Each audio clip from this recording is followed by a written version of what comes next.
बच्चों हमने last term तक मेल रिप्रोडक्टिव सिस्टम को हमने डिटेल से डिस्कस किया था। ठीक, आज हमारी जो क्लास है female reproductive system of human. ठीक ना, हम सब लोग जो है एक बहुत ही इम्पॉर्टेंट टॉपिक पढ़ रहे हैं, यूनिट रिप्रोडक्टिव सिस्टम। ठीक है, रिप्रोडक्टिव सिस्टम मतलब ह्यूमन, जिसमें हमने मेल रिप्रोडक्टिव सिस्टम को मैंने डिस्कस कर दिए हैं। सेकंड जो है हमने बताया था कि ह्यूमन बींग्स जो होते हैं यूनिसेक्सुअल होते हैं, मेल फीमेल इंडिविजुअल अलग अलग होते हैं। इनमें सेक्सुअल डायमॉर्फिज्म होता है। सेक्सुअल डायमॉर्फिज्म मींस क्या हुआ कि कुछ एक्सटर्नल है ना, एक्सटर्नल फीचर होते हैं जिसके बेस पर हम मेल और फीमेल को पहचानते हैं। सेक्सुअल डायमॉर्फिज्म मींस क्या हुआ कि एक्सटर्नल है ना फीचर के बेस पर मेल और फीमेल को हम क्या करते हैं, पहचानते हैं। ठीक है, मेल रिप्रोडक्टिव सिस्टम को हम सब लोगों ने डिटेल से है ना स्टडी कर ली है। ये फीमेल रिप्रोडक्टिव सिस्टम जो है ये बहुत ही एक इम्पॉर्टेंट टॉपिक है ना। यानी हर टाइप के ये एग्जाम, चाहे नीट का एग्जाम हो या एम्स का एग्जाम हो या कोई भी मेडिकल एंट्रेंस एग्जाम हो, इससे रिलेटेड क्वेश्चन लगातार पूछे जाते रहे हैं। बात समझ यहाँ पर, ठीक ना। इस सिस्टम को पढ़ने के बाद जो हमें आगे की यूनिट आएगी वो भी आसानी से समझ आ जाएगी। आगे की यूनिट को हम डिटेल से हम लोग जब समझेंगे, जब हमको ये यूनिट हमको पहले क्लियर होगी तभी आगे कर पाएंगे। तो फीमेल रिप्रोडक्टिव सिस्टम में first reproductive organ, reproductive organ कौन है बेटा? सबसे पहले हम रिप्रोडक्टिव ऑर्गन के बारे में डिस्कशन करेंगे। ठीक है, तो रिप्रोडक्टिव ऑर्गन्स है ना, ये are classified into two groups, are classified into two groups. First in primary reproductive organ, primary reproductive organ, primary reproductive organ. तो प्राइमरी रिप्रोडक्टिव ऑर्गन में क्या आएंगे बेटा? वन पेयर्स, यानी या a pairs, one pairs of ovary होती है, ovary ठीक है ना। ओवरीज इनको हम बेटा फीमेल गोनेड, गोनेड के नाम से भी जानते हैं। ठीक है, फीमेल गोनेड के नाम से जानते हैं। जैसे मेल गोनेड को हम टेस्टिस कहते हैं, उसी प्रकार से हम जो है यानी ओवरी को हम फीमेल गोनेड कहते हैं। ठीक है ना। ओवरी काम क्या करती है, इनका काम क्या करती है ओवरी? ठीक है ना। तो ओवरी की जो दो काम होते हैं, में फर्स्ट जो फंक्शन होता है यानी production of, yes, production of ओवा, सिंगल को ओवम कहेंगे, प्लूरल को क्या कहेंगे? ओवा कहेंगे। ठीक है, और सेकंड जो इंपॉर्टेंट फंक्शन है उस फंक्शन का नाम है यानी secretion, secretion of hormones, hormones का सिक्रीशन करना। हमको जानकारी होनी चाहिए कि कौन से हार्मोन ओवरी के थ्रू सिक्रीट होते हैं। ठीक ना। फर्स्ट जो हार्मोन होता है उसको हम कहते हैं एस्ट्रोजन कहते हैं। क्या कहते हैं बेटा? हार्मोन को क्या कहते हैं? एस्ट्रोजन कहते हैं। एस्ट्रोजन एक फीमेल है ना सेक्स हार्मोन है, फीमेल सेक्स हार्मोन है। इस हार्मोन की प्रेजेंस में ही ठीक ना सेकेंडरी सेक्सुअल कैरेक्टर्स डेवलप होते हैं। क्लियर है ना यहाँ पर? ठीक ना। जो सेकेंड जो हार्मोन है उसको कहते हैं प्रोजेस्टेरॉन, प्रोजेस्टेरॉन हार्मोन है बेटा। यानी ये हार्मोन प्रेगनेंसी के कैरेक्टर्स को बनाए रखने का काम करता है, प्रेगनेंसी कैरेक्टर्स को डेवलपमेंट करने के लिए स्टिमुलेट करता है। शायद इसको हम प्रेगनेंसी, प्रेगनेंसी है ना हार्मोन के नाम से भी जानते हैं। एक थर्ड हार्मोन है ना बेटा, इसको कहते हैं रिलैक्सिन। कौन सा हार्मोन बेटा? रिलैक्सिन। ये रिलैक्सिन हार्मोन यानी हेल्प करता है चाइल्ड बर्थ में। ठीक ना, यानी हेल्प्स यानी इन चाइल्ड बर्थ, जब चाइल्ड बर्थ की प्रोसेस होती है तो ये हार्मोन फंक्शन करता है। बेटा ये हमारे बॉडी के ऐसे आर्गन हैं जो हम सबको जानकारी होनी चाहिए, ठीक है ना। जो बायोलॉजी स्टूडेंट पढ़ते हैं उनको तो खैर बेसिकली रूप से जानकारी होनी चाहिए, जो नहीं भी पढ़ते हैं उनको भी अपने बॉडी ऑर्गन्स के बारे में जानकारी टोटल होनी चाहिए। अच्छा अब ये जो ओवरी होती है ना, जिनके बारे में पढ़ने जा रहे हैं, इनकी क्या पोजीशन होती है, यानी ओवरी हमारे बॉडी में कहाँ होती है, फीमेल में, क्योंकि मैं फीमेल रिप्रोडक्टिव सिस्टम पढ़ा रहा हूँ तो ये फीमेल में ही तो डेवलप होगी, ठीक है ना। तो ये कहाँ होती है, ये नियर है ना kidney, near kidneys in abdominal cavity, abdominal cavity, यानी जो एब्डोमिनल कैविटी होती है ना, एब्डोमिनल कैविटी में जहाँ पर किडनी होती है, किडनी मतलब एब्डोमिनल कैविटी का लोअर पार्ट, मतलब एब्डोमिनल कैविटी का कहाँ होती है किडनी, एब्डोमिनल कैविटी के लोअर पार्ट में होती है, तो लोअर पार्ट में होती है, ठीक है ना। और ये क्या होती है, ये इन्हें attached from abdominal, abdominal cavity, भाई एब्डोमिनल कैविटी से पूरी हो नीचे देखते हैं क्या है ना, थ्रू थ्रू है ना मीजोबेरियम, मीजोबेरियम, बेटा मीजोबेरियम है क्या, एक प्रकार का यानी इलास्टिक कनेक्टिव टिश्यूज है, इलास्टिक कनेक्टिव टिश्यूज है, इलास्टिक कनेक्टिव टिश्यूज है, इसके द्वारा ये एब्डोमिनल है ना, यानी एब्डोमिनल कैविटी से जुड़ी रहती है, ठीक है ना। ये जो ओवरी होती है ना, ये दूसरी तरफ ये अटैच होती है फ्रॉम द यूट्रस, यूट्राइन वाल, यूट्राइन वाल मतलब यूट्रस की वाल यानी यूट्राइन वाल से, इसके थ्रू यानी थ्रू, ठीक है ना, ओवेरियन, ओवेरियन लिगामेंट, एक ये भी टिश्यू है बेटा कनेक्टिव टिश्यू है ना, उससे जुड़ी होती है, ठीक है ना।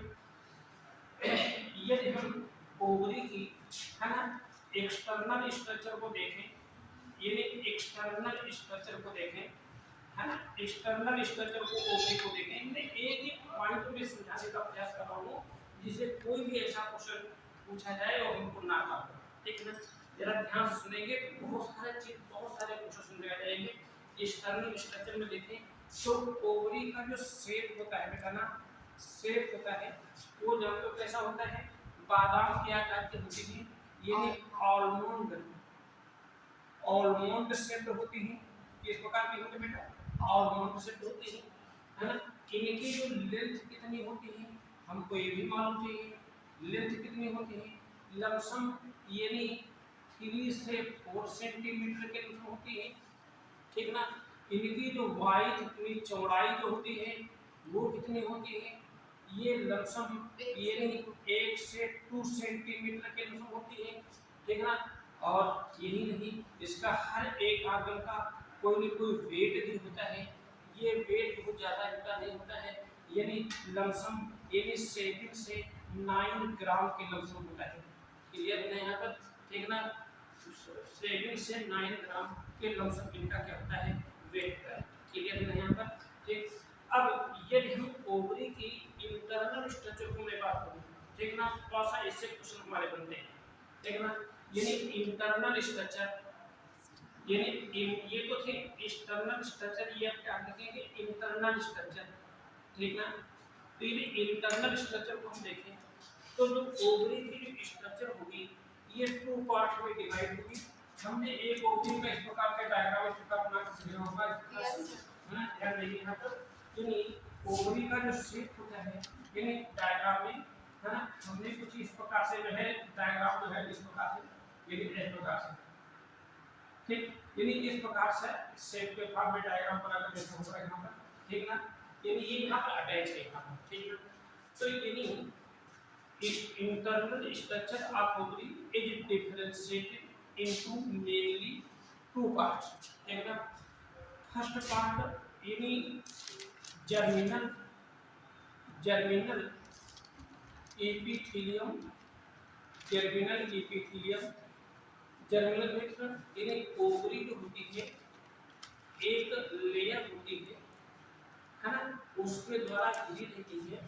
ये जो लेयर हमने बनाई है बेटा, ये वाली लेयर, इसी लेयर को हम क्या कहेंगे, जर्मिनल एपिथेलियम कहेंगे।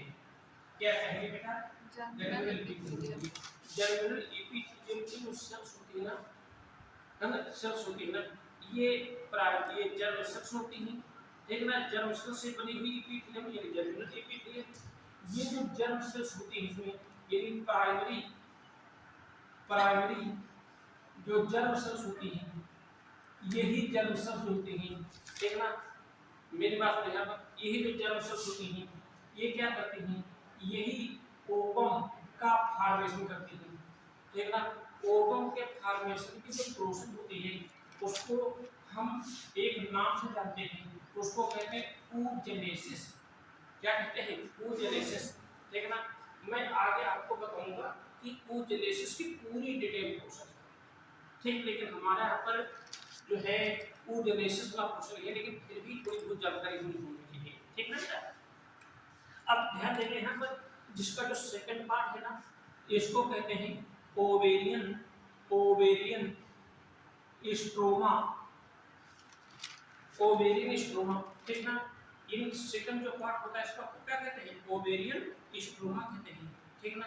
ये जो ओवेरियन स्ट्रोमा होता है ना, ये टू पार्ट्स में डिवाइड होता है, टू पार्ट्स में डिवाइड होता है।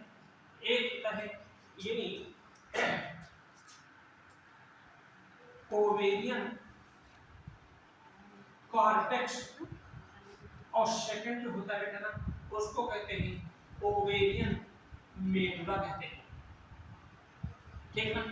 ये जो ओवेरियन कॉर्टेक्स है ना, ये क्या है, ये आउटर पार्ट है, यानी ये क्या है, यानी आउटर या इसको हम यो भी कह सकते हैं पेरीफेरी पार्ट है, पेरीफेरी पार्ट है, ठीक है ना। और ये जो ओवेरियन है ना, ओवेरियन है ना, जो मेडुला है ये क्या है, यानी ये इनर पार्ट है, इनर सेंट्रल पार्ट है यहाँ पर, इतने चीज सुने हैं। अब हमको ये देखना पड़ेगा इन दोनों में पाया क्या क्या जाता है, ठीक है ना। ये जो ध्यान दीजिए यहाँ पर, ये जो ओवरी, ध्यान दीजिए यहाँ पर ओवरी जब अटैच है यहाँ पर, ये जो स्ट्रक्चर है कंटिन्यूअस संरचना होती है, इसको हम हिलस के नाम से जानते हैं। भाई कोई भी आर्गन को वर्क करने के लिए हमको एनर्जी चाहिए नहीं चाहिए, और एनर्जी हमको भाई ब्लड से भी कोई जाएगा तो ब्लड से ही तो जाएगा घूमना करके, तो यहाँ से यानी ब्लड वेसल्स वगैरह, नर्व फाइबर्स वगैरह ये सब इसी के अंदर एंट्री करते हैं, क्लियर है ना। ओवरी के अंदर यानी ब्लड वेसल्स यानी इसी स्पेस से होकर के यानी हिलस से होते हुए एंट्री करते हैं। ये जो ध्यान दीजिए यहाँ पर, यानी जो मैं पढ़ाने जा रहा हूँ बहुत ही इम्पोर्टेंट क्वेश्चन मैं पढ़ा रहा हूँ। ये ओवरी की जो जर्मिनल एपिथेलियम है ना, ये सेल्स जो डिवाइड होती हैं तो ये सेल्स बनाती हैं, ये सेल्स बनाती हैं, है ना। और इन सेल्स को हम क्या कहते हैं, oogonia कहते हैं। क्या कहते हैं, oogonia कहते हैं, या इनको हम है ना फॉलिकल सेल्स कहते हैं, फॉलिकल्स कहते हैं। यही oogonia ही ओवा का फॉर्मेशन करती है, क्लियर है ना यहाँ पर। यही oogonia ही ओवा का फॉर्मेशन करते हैं, है ना। लेकिन सोचने की बात है यहाँ पर, ठीक है ना, ह्यूमन बीइंग में जो मेल पर्सन है उसमें स्पर्म का फॉर्मेशन जब तक होता है, कब प्रारंभ होता है, जब उसकी प्यूबर्टी एज होती है, यानी जब एक यानी बॉयज की एज लमसम 14-15 साल हो जाती है, 13-14 साल 15 साल हो जाती है, तो स्पर्म के फॉर्मेशन की प्रोसेस स्टार्ट हो जाती है। लेकिन जो oogenesis की जो प्रोसेस होती है, स्त्रियों में जो oogenesis की जो प्रोसेस होती है ना, ये जब तक स्टार्ट होती है ये एम्ब्रियोनिक स्टेज में ही प्रारंभ होती है, जब यानी ये उस समय प्रोसेस प्रारंभ हो जाती है जब एक फीमेल चाइल्ड का जन्म भी नहीं होता है, उस समय से स्टार्ट हो जाती है, ठीक है ना। तो ये वाली जो सेक्स होती है, ध्यान दीजिए यहाँ पर ओवोनिया जितनी बननी होती है वो सब जन्म होने से पहले ही बन जाती है, फीमेल चाइल्ड के ओवरी में बन जाती है। क्लियर है ना यहाँ पर, ठीक ना।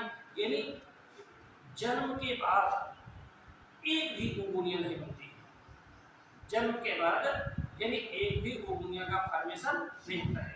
ये ओवोनिया लाखों की संख्या बनती है, 20 लाख या कभी उससे ज्यादा की बन जाती है। अब इन्हीं में से, ठीक ना, यही ओवोनिया जो होती हैं ये क्या बनाएंगे, ओवम बनाएंगे, ठीक है ना। अब क्या होता है, इनमें से कुछ ओवोनिया जो होती हैं जो साइड में ग्रो करती हैं, है ना, तो ग्रो करती हैं तो यानी ये प्राइमरी फॉलिकल बना लेती है। क्या बना लेती है, प्राइमरी फॉलिकल बना लेती है, ठीक, क्या बना लेती है, प्राइमरी फॉलिकल बना लेती है, ठीक है ना। ठीक, ये प्राइमरी फॉलिकल होते हैं, है ना, इनकी संख्या कम हो जाती है जैसे जैसे बढ़ेंगे, ठीक है ना। और प्राइमरी फॉलिकल, ठीक ना, में ये जो यहाँ पर जो यानी स्ट्रक्चर है वो प्राइमरी oocyte कहलाएगा, प्राइमरी oocyte होता है यहाँ पर, ठीक ना। केस हो पर यानी ये प्राइमरी जो फॉलिकल है मेरे पास में यहाँ पर ये ओवरी में स्टोर होते हैं, ठीक, क्लियर हो गया यहाँ पर। जब किसी मेरे पास में यहाँ पर ध्यान दीजिए, यहाँ पर जब किसी यानी गर्ल की एज, है ना, लमसम 12-13 साल हो जाती है, ठीक है ना, तब यानी ये जो है प्राइमरी फॉलिकल जो होती है ना, इन्हीं से ओवम के फॉर्मेशन की प्रोसेस स्टार्ट हो जाती है। ध्यान दीजिए यहाँ पर यानी जब एज हमने क्या बताया कितनी हो जाती है, 12-13 साल हो जाती है, और उस यानी गर्भ में एक यानी साइक्लिक चक्र प्रारंभ होता है जिसको हम कहते हैं रजो चक्र, हिंदी में कहते हैं, अंग्रेजी में कहते हैं मेंस्ट्रुएशन साइकिल। समझ जाएगा। तो मेंस्ट्रुएशन साइकिल ये तो होती 28 दिन की, कितनी होता है, 28 दिन होती है। तो मेंस्ट्रुएशन साइकिल के 5वें दिन से लेकर के 5वें दिन से, ठीक ना, और 13वें दिन तक एक हार्मोन स्रावित होता है, ठीक। कौन सा हार्मोन स्रावित होता है, वो हार्मोन होता है उसका नाम है फॉलिकल स्टिमुलेटिंग हार्मोन या FSH फॉलिकल। ये फॉलिकल स्टिमुलेटिंग हार्मोन का सिक्रेशन कौन करता है, हमारे ब्रेन में एक इम्पॉर्टेंट ग्लैंड होती है जिसका नाम है पिट्यूटरी ग्लैंड, है ना। उस पिट्यूटरी ग्लैंड से यानी FSH हार्मोन सिक्रेट होता है। ये हार्मोन दोनों सिक्रेट होता है, काम अलग अलग है, फीमेल में फीमेल का काम होगा, मेल में मेल का काम होगा। तो ये जो कब स्टार्ट होता है, 5वें दिन से 13वें दिन तक, बीच में कितने का समय हुआ, 9 दिन का समय हुआ।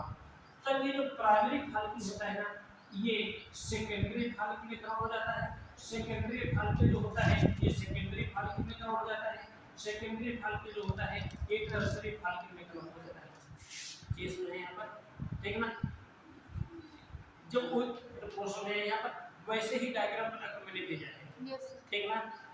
ये प्राइमरी फॉलिकल कन्वर्ट हो गया सेकेंडरी फॉलिकल में, और सेकेंडरी फॉलिकल हो गया टर्शियरी, और टर्शियरी फॉलिकल जो कन्वर्ट हो जाता है यानी यहाँ पर, ठीक ना, उसको कहते हैं, है ना, इसको कहते हैं यानी मेच्योर ग्रेवियन फॉलिकल में कन्वर्ट हो जाता है। क्लियर हो गया यहाँ पर, है ना, मेच्योर ग्रेवियन फॉलिकल में हो जाता है, ठीक ना। ये कब हुआ, बात सुने यहाँ पर, जब यदि एज कब हो गई, 12-13 साल की हो गई, यानी कोई भी गर्ल प्यूबर्टी स्टेज में प्रवेश करती है तो ये एक मेंस्ट्रुएशन साइकिल प्रारंभ होती है, ठीक ना, जो 28 दिन की होती है, लिखा भी, ठीक ना। मेंस्ट्रुएशन साइकिल के, है ना, 5वें दिन से लेकर के, ठीक ना, 5वें दिन से लेकर के, ठीक ना, 9-13वें दिन तक एक इम्पॉर्टेंट हार्मोन का सिक्रेशन पिट्यूटरी ग्लैंड की एंटीरियर लोब के थ्रू होता है जिसको हम FSH या फॉलिकल स्टिमुलेटिंग हार्मोन कहते हैं। इस हार्मोन की उपस्थिति में ये क्या हो जाता है, ये प्राइमरी फॉलिकल जो है, ठीक ना, सेकेंडरी फॉलिकल में, सेकेंडरी जो होता है टर्शियरी फॉलिकल में, और टर्शियरी जो होता है मेच्योर ग्रेवियन फॉलिकल बन जाता है। इस बीच में यहाँ पर 2 मैच्योरेशन डिवीजन भी हो जाते हैं, ठीक ना। और यहाँ पर ये जो है ये सेकेंडरी oocyte कहता है, यहाँ पर सेकेंडरी oocyte कहता है। ठीक है यहाँ पर। अब 14वें दिन क्या होता है, मेरी बात नहीं है, 13वें दिन तक की कहानी आपको समझा गई है ना। 14वें दिन क्या होता है, एक और हार्मोन सीक्रेट होता है, ठीक ना। 14वें दिन एक और हार्मोन सीक्रेट होता है, उस हार्मोन को क्या कहते हैं, यानी ये हार्मोन यानी 5वें दिन से लेकर के 13वें दिन तक स्राव होता है, ठीक ना। और यानी 14वें दिन एक हार्मोन स्राव होता है जिसको एलएच कहते हैं। एलएच का फुल फॉर्म क्या है, ल्यूटिनाइजिंग हार्मोन। क्या नाम है, ल्यूटिनाइजिंग हार्मोन। और इस हार्मोन की प्रेजेंस में ये जो मेचियोर ग्रेविटी फॉलिकल होता है ना, ठीक ना, ये रप्चर्स हो जाता है, ये फट जाता है, ठीक ना। और फट जाने के बाद क्या होता है, यहाँ पर जो सेकेंडरी oocyte है ना, यहाँ से निकल करके एक ट्यूब जुड़ी होती है ना, जिसको हम क्या कहते हैं, फैलोपियन ट्यूब। क्या कहते हैं, फैलोपियन ट्यूब। इस फैलोपियन ट्यूब में आ जाता है, ठीक ना। यहाँ से ये फट जाता है पूरा, ठीक ना।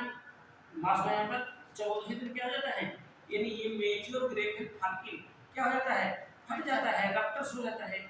और रप्चर्स हो जाने से ये क्या होता है, ये देखिए कौन सा सेकेंडरी oocyte यहाँ से निकल करके कहा जाता है फैलोपियन ट्यूब में जाते हैं। जानते हो इस प्रोसेस को कहते क्या है, इस प्रोसेस को कहते हैं ओव्यूलेशन। क्या कहते हैं बेटा, ओव्यूलेशन कहते हैं। क्या कहते हैं, इस प्रोसेस का क्या नाम बताया हमने, ओव्यूलेशन।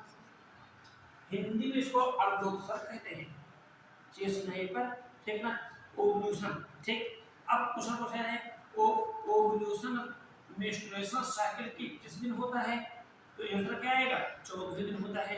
कौन सा हार्मोन उसको प्रेरित करता है, बोलो भाई, यानी ल्यूटिनाइजिंग हार्मोन प्रेरित करता है।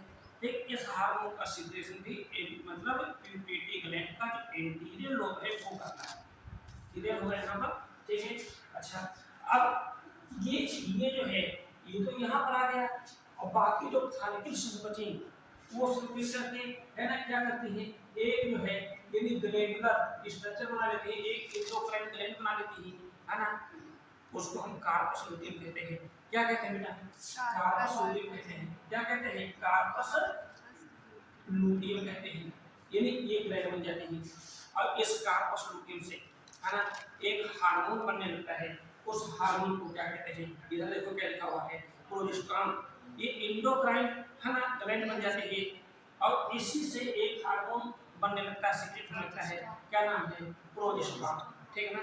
अब प्रोजेस्टेरोन हार्मोन करता क्या है ना, प्रोजेस्टेरोन हार्मोन आगे मैं बताऊंगा डिटेल से, है ना। इस हार्मोन की प्रेजेंस में ही, ठीक है ना, इस हार्मोन के प्रेजेंस में ये प्रेगनेंसी कैरेक्टर्स जो होते हैं डेवलप होने लगते हैं। मैं आगे और आगे डिटेल में बताऊंगा जब मैं ओव्यूलेशन प्रोसेस बताऊंगा, ठीक है ना।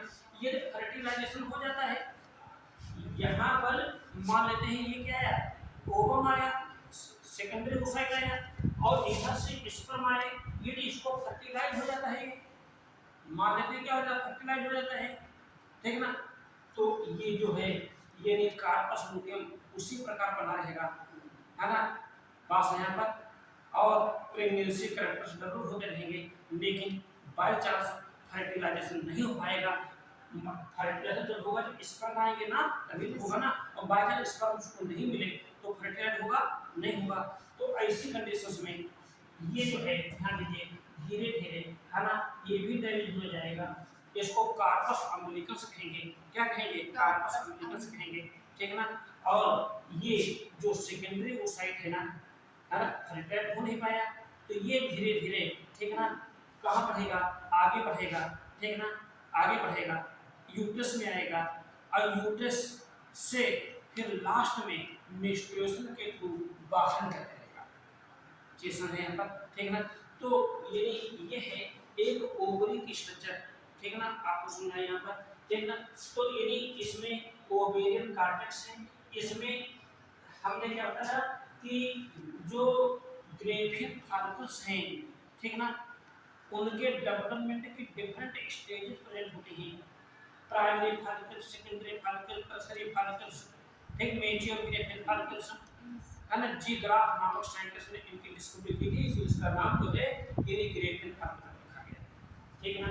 ध्यान दीजिए यहाँ पर, ठीक है। और ये जो है सेंट्रल पार्ट है, तो इसमें क्या क्या प्रेजेंट होता है? इसमें बेटा जो है ना लूज कनेक्टिव टिश्यू होगा, है ना, स्मूथ मसल्स होंगी, ठीक है, नर्व फाइबर्स होंगे, ठीक है ना, ये सब मिल करके ये सब मिल करके ये बनाया जाता है मेडुला बनाने के लिए। ठीक, इस वजह पर तो हमको लगता है कि ओवरी की स्ट्रक्चर तो आप सब लोगों को समझ आ गई होगी। ठीक है, मैं आगे बढ़ूं। ठीक, इसके बाद ये जो हमारा जो नेक्स्ट रिप्रोडक्टिव ऑर्गन है, ये तो हमने पढ़ा ओवरी के बारे में। ओवरी जो एक प्राइमरी, है ना, सेक्स ऑर्गन है फीमेल की, इनको हम फीमेल गोनड कहते हैं। रीजन क्या है? क्योंकि ये क्या करते हैं, कई ओवा का फॉर्मेशन करते हैं।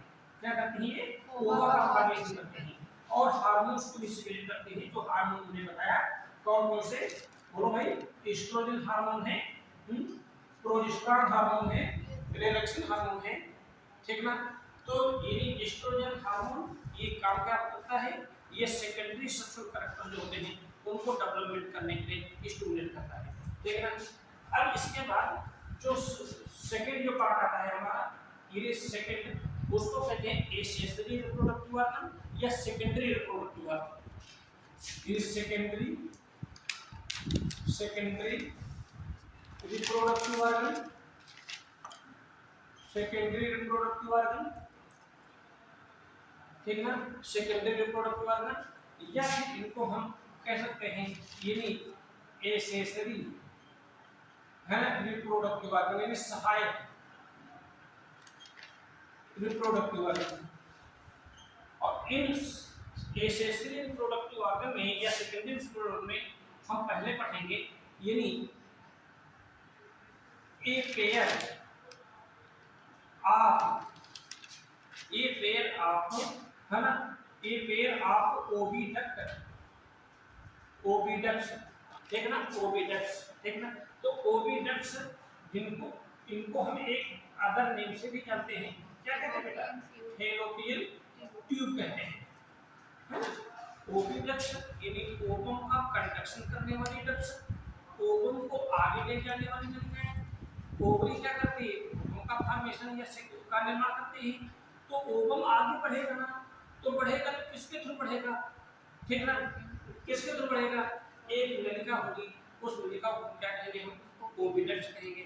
और एक साइंटिस्ट था, है ना, जिसका नाम था गैब्रियल, है ना, फैलोपियस, है ना, गैब्रियस यानी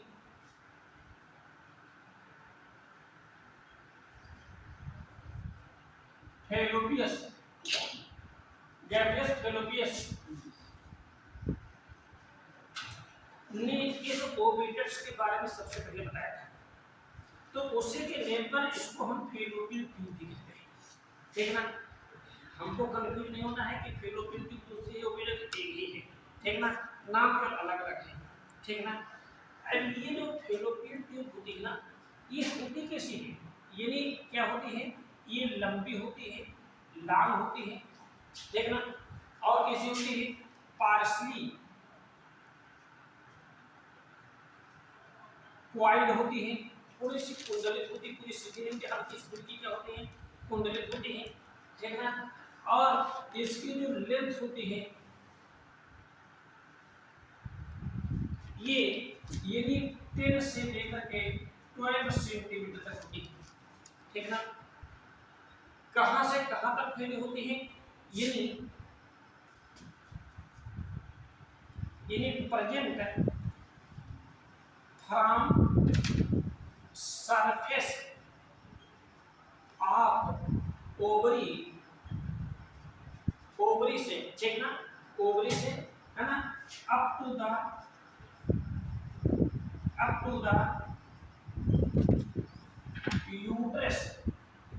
यूट्रस तक फैली होती है। क्लियर हो गया यहाँ पर? यानी कहने का मतलब क्या हुआ कि हमने जब डायग्राम बना देखा होगा, इस प्रकार से एक ट्यूब बनाई होगी, इस प्रकार से देखो, इस प्रकार से, है ना, देखो डायग्राम में, है ना। तो ये क्या है? यानी यहाँ पर क्या है? ये ओवरी है, यहाँ पर ये क्या है बेटा? ये देखो, ये ओवरी है यहाँ पर, ठीक ना। और ओवरी यहाँ से है, ये भी इस प्रकार से, ये देखिए इस प्रकार से, ये यहाँ पर इस प्रकार से, यानी ये एक डक्ट दिखाई गई है, इस डक्ट को हम क्या कहते हैं, ठीक ना, क्या कहते हैं इसको हम फेलोपियन ट्यूब या ओविडक्ट कहते हैं। ये ओविडक्ट देखो यहाँ पर इस प्रकार स्ट्रक्चर ऐसे बनाई हुई, इस प्रकार से स्ट्रक्चर बनी हुई यहाँ पर, ठीक है। तो ये क्या है, यूट्रस है ना, यूट्रस है। तो यानी ये ओवरी की पीली फैल में ओवरी के सरफेस से लेकर के यहाँ पर फैली होती है, ठीक है ना। और ध्यान दीजिए इसकी लेंथ कितनी होती है, 10 से 12 सेंटीमीटर होते हैं। ये भी आपको बात समझ आ गई होगी। ये जो फेलोपियन ट्यूब है ना, ये जो इसमें 3 पार्ट्स होते हैं, यानी फेलोपियन ट्यूब की स्ट्रक्चर में 3 पार्ट्स होते हैं। 3 पार्ट कौन कौन से होते हैं? ये जो फर्स्ट पार्ट होता है उसको हम कहते हैं इनफंडीबुलम।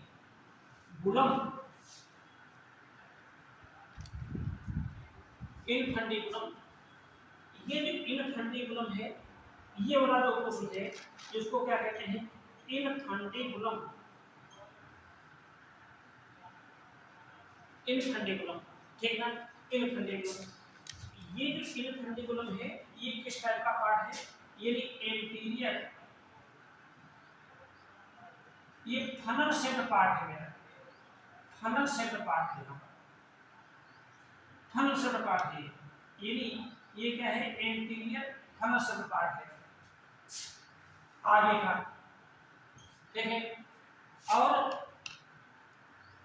इसकी जो सरफेस होती है इसमें फिंगर लाइक प्रोजेक्शन निकलते हैं, जैसे जैसे माने एक ट्यूब है, देखो यहाँ पर इसमें होती है जैसे फिंगर लाइक स्ट्रक्चर होती है, ये इस प्रकार से निकलेगी रहती है। तो ये जो फिंगर लाइक प्रोजेक्शन है ना, इनका नाम क्या है, ये finger like projection, finger like projection present होते हैं, इनको कहते हैं एक नाम जिसका कहते हैं फिंगरी, क्या कहते हैं उसको, फिंगरी कहते हैं, ठीक ना। और यहाँ पर एक फिंगरी में जैसे मान इस प्रकार से देखिए, एक अपर्चर होता है, ठीक ना, उस अपर्चर को हम ऑस्टियम कहते हैं। तो यहाँ पर अपर्चर जो होगा, ध्यान दीजिए यहाँ पर ये जो अपर्चर होगा, देखिए इस प्रकार से मैंने हमने इसे बना दिया यहाँ पर, देखिए इस प्रकार से, देखिए तो एक अपर्चर तो यहाँ होगा, एक अपर्चर यहाँ होगा, ठीक है ना। ये जो अपर्चर होगा या फिंगरी पास, तो उसको कहेंगे एक्सटर्नल ऑस्टियम कहेंगे, एक्सटर्नल ऑस्टियम कहेंगे।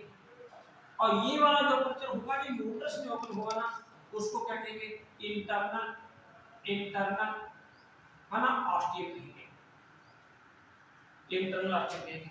क्लियर है यहाँ पर, ठीक ना। तो यानी कहने मतलब हुआ कि ओवरी से हमने क्या बताया था, क्या निकलेगा, ओवम निकलेगा। इन सेकेंडरी ओशन में मेच्योर ग्रेविड फाल्गुन जब रक्तस होगा 14वें दिन, है ना, तो उससे क्या रिलीज होगा, सेकेंडरी ओसाइट निकलेगा, जो ओवम यानी ओवम निकलेगा सेकेंडरी ओसाइट के फॉर्म में। तो वो जब निकलेगा तो कोई ना कोई छेद होगा तभी तो आ गया आएगा, उसे में क्या होगा। आपने देखा होगा कि जब हम क्रिकेट खेलते हैं और उसके पीछे जो विकेट होता है उसके पीछे एक व्यक्ति खड़ा होता है, कीपर होता है ना, तो बॉल को कैच करने के लिए इस प्रकार की स्ट्रक्चर बनाता है, ठीक ना।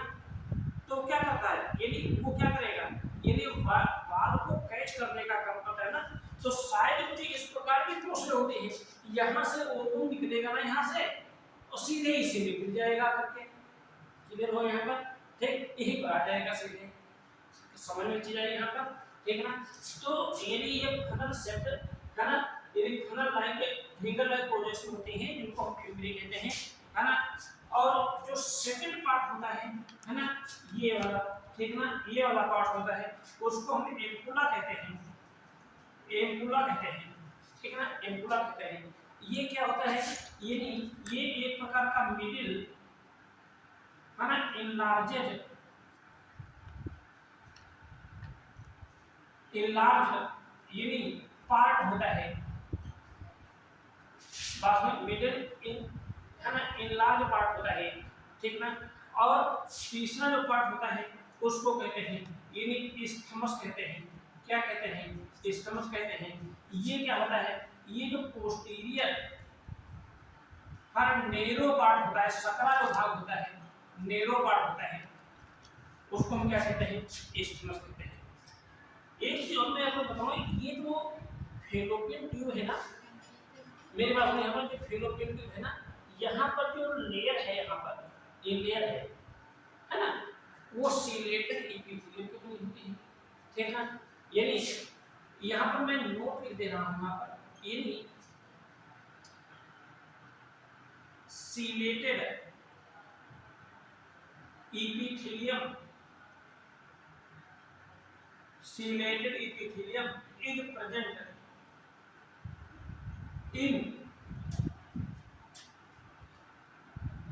in the oviduct। सिलेटेड का मतलब क्या होता है, उसमें सिलिया प्रेजेंट होंगे, क्लियर है यहाँ पर। तो जो सिलिया होंगे ना, सिलिया है ना, रेगुलरली बीट्स टुवर्ड्स, ठीक है ना, यूट्रस। भाई हमने क्या था, यहाँ से यहाँ पर क्या, इधर देखिए, यहाँ से सेकेंडरी ओसाइट यहाँ पर आया है बेटा, बोलो आया नहीं है, ये आगे बढ़ेगा ना, तो आगे बढ़ने के लिए कोई ना कुछ यानी स्ट्रक्चर होनी चाहिए या कुछ ना कुछ मीडियम होना चाहिए, तभी तो आगे बढ़ेगा। तो इसमें जो सिलिया होते हैं ना, ये पीछे की ओर बीट करते रहते हैं, पीछे की ओर गति करते रहते हैं, और उन सिलिया के गति करने से, बीटिंग करने से, ये जो सेकेंडरी ओसाइट होता है, ये यूट्रस की ओर जो है लगातार बढ़ता रहता है, क्लियर है यहाँ पर। और यहाँ पर यानी जो फर्टिलाइजेशन की जो प्रोसेस होती है, वो यहीं पर कंप्लीट होती है ना। यानी द प्रोसेस ऑफ यानी it is site of fertilisation.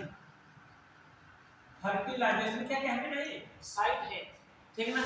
यदि आपसे एग्जाम में ये क्वेश्चन पूछा जाए कि ह्यूमन बीइंग में फर्टिलाइजेशन कहाँ होता है, हमारा आंसर आएगा फेलोपियन ट्यूब में होता है। कहाँ होता है? अब कहीं ये क्वेश्चन पूछा जाए कि फेलोपियन ट्यूब में कहाँ होता है ना, तो यानी हम यहाँ पर ले रहे हैं, यानी जंक्शन ऑफ टेंटुला एंड इस्थमस। टेंटुला और इस्थमस कहाँ जो जंक्शन होता है, वहां पर फर्टिलाइजेशन होता है, ठीक है ना। यानी कहने मतलब क्या हुआ कि जो आगे का 2/3 भाग है, 2/3 पार्ट है, वहां पर इसका जो होता है फर्टिलाइजेशन होता है, ठीक है ना। तो एक बार फिर नजर डालें यहाँ पर, देखो एक बार सबको, सेकेंडरी रिप्रोडक्टिव ऑर्गन में हमने एक जोड़ी ओविडक्ट्स की हैं, ठीक है ना। ओविडक्ट्स को हम फेलोपियन ट्यूब कहते हैं। फेलोपियन ट्यूब इसलिए कहते हैं क्योंकि एक साइंटिस्ट था जिसका नाम था एडवियस फेलोपियस, उन्होंने जिसको खोजा था, इसके बारे में बताया था, ठीक है ना। ये एक जोड़ी होती है, लंबी होती है, थोड़ी सी हल्की फुल्की कुंडलित होती है, जिनकी लेंथ कितनी होती है, 10 से 12 सेंटीमीटर होती है। इसके इनर सरफेस पर सीलेटेड एपिथेलियम प्रेजेंट होती है, जिसके सिलिया यूट्रस की ओर क्या होते हैं, कट करते रहते हैं। ये कहां से कहां तक फैली होती है, यानी ओवरी की सतह से लेकर के यूट्रस तक फैली होती है। क्लियर है ना, यहाँ पर हमारी बात सबको समझ आ रही है, ठीक ना। और यानी इसका में 3 पार्ट होते हैं, ये फेलोपियन ट्यूब 3 पार्ट में डिवाइड होती है। आगे का जो पोर्शन होता है इसको इंफुंडिबुलम कहते हैं, जो एक फनल से स्ट्रक्चर बना देता है, ठीक है ना, फनल जैसी स्ट्रक्चर बना देता है। इसको सिलिया बने में उसको सिलिएट का फनल भी कह सकते हैं, ठीक। फिर उसके पीछे का जो थोड़ा सा फूला हुआ पोर्शन होता है इलाज, उसको हम एम्पुला कहते हैं। इसके बाद का जो पोर्शन होता है उसको क्या कहते हैं, है ना, यानी इस्थमस कहते हैं। तो ये जो इस्थमस है, ये एम्पुला है, इसका जो जंक्शन होता है, उस जंक्शन पर, ठीक ना, यानी यहाँ पर फर्टिलाइजेशन की होती है, ये प्रोसेस कंप्लीट होते हैं। क्लियर होगा यहाँ पर, ठीक, कोई कंफ्यूजन तो नहीं रहेगा यहाँ पर, ठीक। अच्छा मैं आगे बढ़ूँ, ठीक। Secondary reproductive system, secondary reproductive organ में जो हमारा जो थर्ड बहुत ही इंपॉर्टेंट ऑर्गन है ना, इंपॉर्टेंट ऑर्गन है, उसको हम क्या कहते हैं, है ना, यूट्रस कहते हैं। क्या कहते हैं? यानी यूट्रस कहते हैं। यानी जो इसका जो थर्ड पार्ट, जो सेकंड पार्ट होता है, यानी सिंगल यूट्रस, सिंगल यूट्रस, ठीक ना, सिंगल यूट्रस, क्लियर ना। यूट्रस को हम एक नए नाम से भी जानते हैं, इसको हम कहते हैं बोम्ब के नाम से भी जानते हैं, ठीक ना। यानी इसको हम हिस्टेरा के नाम से भी जानते हैं कभी कभी, ठीक ना। हिंदी में हम इसको गर्भाशय या बच्चेदानी के नाम से भी जानते हैं, क्लियर है ना यहाँ पर, ठीक ना। ये बहुत ही एक इम्पॉर्टेंट आर्गन है, ठीक ना, यानी फीमेल रिप्रोडक्टिव ऑर्गन का, क्योंकि एक माँ, ठीक ना, अपने बच्चे की प्रोडक्शन, मतलब पूरा जो एम्ब्रियोनिक डेवलपमेंट होता है इसी में ही तो होता है, यूट्रस में होता है।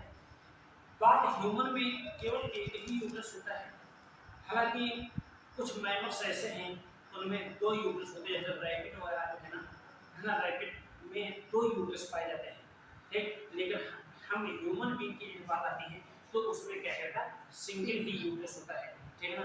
ये जो यूट्रस है ना, ध्यान दें, ये होता कहाँ है। सबसे पहले मैं इसकी लोकेशन के बारे में पढ़ूंगा, मैं डिटेल से इसके बारे में स्टडी करूंगा, ठीक है। ये कहाँ होता है, ठीक है ना, यानी पेल्विक पेल्विक रीजन, ठीक है ना, पेल्विक रीजन में कहाँ होता है, ठीक है ना। यानी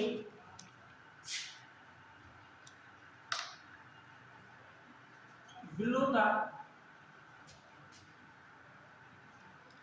यूराइनरी ब्लेडर, यूराइनरी ब्लेडर है ना, हम यूज ले सकते हैं, यानी in between urinary bladder and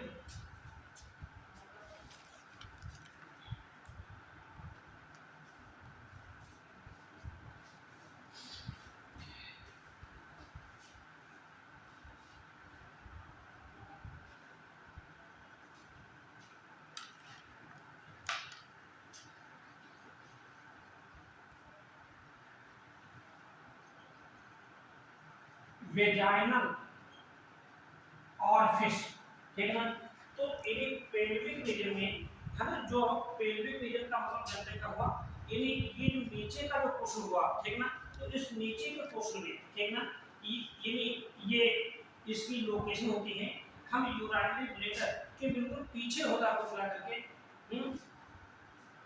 यानी पीछे का तो नीचे भेज सकते हैं, ठीक ना, और वेजाइनल ऑरिफिस के ऊपर होता है कुल करके, यानी ये, यानी यो इसकी इस पोजीशन होती है, और ये फिर इसका जो शेप होता है वो कैसा होता है, यानी ये इन्वर्टेड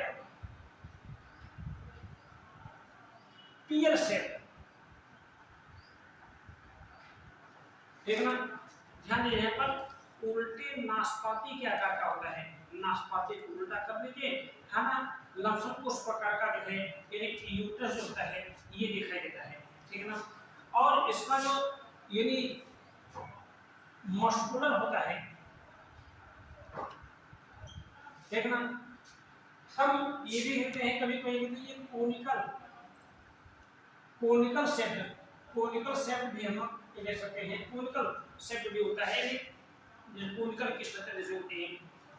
इसका हम साइज को देखें यहाँ पर, ठीक है ना, तो लमसम यानी 1.5 इंटू 5, ठीक है ना, इंटू यानी 2 सेंटीमीटर, ठीक है ना।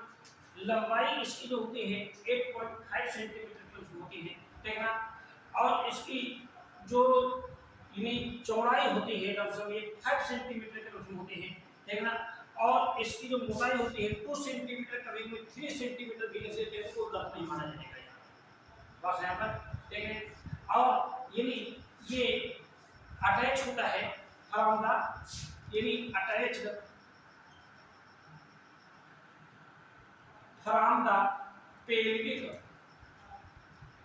वॉल, है ना, यानी जो पेल्विक वॉल है ना, उस पेल्विक वाल से ये क्या होता है, ये अटैच रहता है और एक टिश्यू होता है यानी बाई लिगामेंट, लिगामेंट के थ्रू अटैच होता है।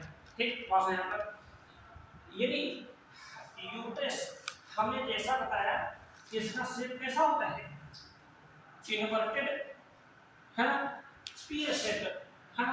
कहने मतलब हुआ, देखिए इस प्रकार से डायग्राम इस प्रकार बनाया गया होगा, इस प्रकार से ये देखिए इस प्रकार से, क्लियर है यहाँ पर, ठीक ना। तो ये जो ये इसके जो पार्ट होंगे है ना, ध्यान दें यहाँ पर ये जो पार्ट होंगे यानी पार्ट, ठीक ना, ये कितने पार्ट में यूट्रस जो होगा डिवाइड होगा। तो यूट्रस जो है ना जनरली ये थ्री मतलब uterus divided into three parts, देखना जो अपर पार्ट होता है ये वाला पार्ट जिसको हम कहते हैं फंडस कहते हैं, फंडस कहते हैं, ये पार्ट जो होगा यानी फंडस यानी ये अपर कोनिकल पार्ट होता है, अपर कोनिकल पार्ट होता है, ठीक ना। ये जो सेकंड पार्ट होता है उसको हम कार्पस कहते हैं, कार्पस कहते हैं, क्या कहते हैं, कार्पस कहते हैं, ठीक ना। ये कार्पस यानी ये एक मेन पार्ट होता है बेटा, मेन एंड मिडिल पार्ट हो सकते हैं यहाँ पर, इन्हें मिडिल पार्ट होता है, ठीक ना, मिडिल पार्ट होता है, ठीक ना। फिर थर्ड जो पार्ट होता है ना, उसको क्या कहते हैं, यानी सर्विक्स, सर्विक्स कहते हैं। ये एक क्या होता है, यानी लोअर एंड नेरो पार्ट होता है, ठीक है ना, लोअर एंड नेरो पार्ट होता है, सुन लें। तो यानी इसके में तीन पार्ट हो गए यहाँ पर, ठीक ना। अब तीन पार्ट कहाँ है जरा आप ध्यान दीजिए यहाँ पर, ये पार्ट तो फंडस हो गया ना यहाँ पर, देखिए यहाँ से ये जो पूरा जो क्वेश्चन होगा यहाँ से लेकर यहाँ तक जो क्वेश्चन होगा इसको हम कार्पस कहेंगे, और फिर इसके नीचे का जो क्वेश्चन होगा इस प्रकार से ये वाला, इसको हम क्या कहेंगे, सर्विक्स कहेंगे, क्लियर है यहाँ पर, ठीक है। डायग्राम में हमने भेजा है बिल्कुल क्लियर है, यहाँ पर कोई ऐसे समझाने के लिए मैं बता रहा हूँ यहाँ पर, ठीक ना। ये जो यूट्रस ध्यान दीजिए यहाँ पर, यूट्रस है ना की जो वाल होती है ना, यानी यूट्राइन वाल है ना, वाल ऑफ द यूट्रस से निकालकर यूट्राइन वाल, तो वाल ऑफ यूट्रस यानी यूट्राइन वाल, यूट्राइन वाल, ये जो यूट्राइन वाल होती है, यूट्राइन वाल मतलब क्या हुआ बोलो भाई, यानी यूट्रस की दीवार वाल, ठीक ना। तो wall of uterus is differentiated into three parts, यानी फर्स्ट यानी पेरीमेट्रियम, पेरीमेट्रियम, ठीक ना। पेरीमेट्रियम में क्या है, यानी ये आउटर है ना थिन वाल होती है, और सेकंड जो होती है इसको मायोमेट्रियम कहते हैं, मायोमेट्रियम कहते हैं। इस ये मिडिल ये थिक वाल होती है, ठीक ना। और ये थर्ड जो होती है इंडोमेट्रियम होती है, इंडोमेट्रियम होती है, और ये जो होती है इनर होती है, अंदर जो होती है इनर है ना, फिंगर लाइक, फिंगर लाइक है ना, ये जो वाल होती है उसको क्या कहते हैं, इंडोमेट्रियम कहते हैं। थोड़ा सा हम इन वाल के बारे में भी समझने का प्रयास करेंगे, ठीक ना। पेरीमेट्रियम यानी ये वाल हो गई यहाँ पर, ये वाल जो हो गई इसको क्या कहेंगे, पेरीमेट्रियम कहेंगे। और बाकी जो बीच ये जो ध्यान दीजिए यहाँ पर, ये जो यहाँ से लेकर के है ना इस प्रकार से ये जो वाल होगी इस प्रकार से, ये देखिए इस प्रकार से पूरी वाल जो होगी इस प्रकार से, ठीक, तो मोटी होगी है ना, इसमें स्मूथ मसल्स होंगी है ना, मसल्स की बनी हुई, यानी इनमें कॉन्ट्रैक्शन की पावर होगी, बात में मतलब यानी इनमें कॉन्ट्रैक्शन होगा, ठीक ना, यानी तभी तो यानी एक जो डेवलपिंग फीटस है ना उसको प्रोटेक्शन मिलेगी, बात है ना। तो ये जो वाल होगी यहाँ पर इसको क्या कहेंगे हम, यानी मायोमेट्रियम कहेंगे। मायो मतलब क्या होता है, मसल्स, मायो इसका होता है यानी मसल्स फाइबर्स की बनी हुई, ये मायोमेट्रियम कहेंगे। ठीक, और जो अंदर की वाल होती है यहाँ पर देखिए, यहाँ पर इसको क्या कहते हैं, एंडोमेट्रियम होते हैं। एंडोमेट्रियम मतलब ये यानी इस प्रकार से, ध्यान दीजिए हमने जो डायग्राम बनाया होगा इस प्रकार से फिंगर लाइक प्रोजेक्शन के भाग दिखाई देती है इस प्रकार, यानी ये वाले इस प्रकार से। हाँ, हमने बहुत जल्दी डायग्राम बना रहे हैं जैसे क्लियर हो जाए यहाँ पर इस प्रकार से, ये इस प्रकार से, ठीक है। तो एंडोमेट्रियम फिंगर लाइक वाल होती है, फिंगर लाइक प्रोजेक्शन के भाग में दिखाई देती है। और खास बात क्या होती है, ये जो वाल होती है कौन सी, एंडोमेट्रियम, है ना, ये यानी साइक्लिक चेंजेस को शो करते हैं, यानी ये वाले होती है यानी शो साइक्लिक चेंजेस कब, है ना, ड्यूरिंग द मेंस्ट्रुएशन, यानी ड्यूरिंग मेंस्ट्रुएशन, ठीक है।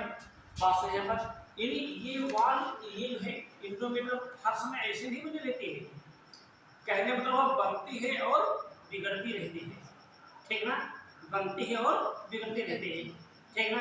यानी जब मेंस्ट्रुएशन होता है ना, तो मेंस्ट्रुएशन से जो जो फ्लूइड बाहर निकलता है मेरे बस में, वो क्या निकलता है, वो एंडोमेट्रियम ही तो बाहर निकलती है। बात समझ में, एंडोमेट्रियम क्या रहती है, बात समझ में। और मान लेते हैं ये कब, जब फर्टिलाइजेशन नहीं होगा तब, ये तो फर्टिलाइजेशन हो गया तो प्रोजेस्टेरॉन हार्मोन सिक्रेट होता रहेगा, ये बनी रहेगी ये और मोटी होती जाती है शेष समय पर। लेकिन जब फर्टिलाइजेशन नहीं हो पाया तो क्या होता है, ये एंडोमेट्रियम डैमेज होने लगती है, जो मैं आगे आने वाले क्लास में मेंस्ट्रुएशन साइकिल में पढ़ाऊंगा तो मैं पूरा डिटेल से उसकी स्टडी करूंगा, ठीक ना। अच्छा, ये जो है ना, ये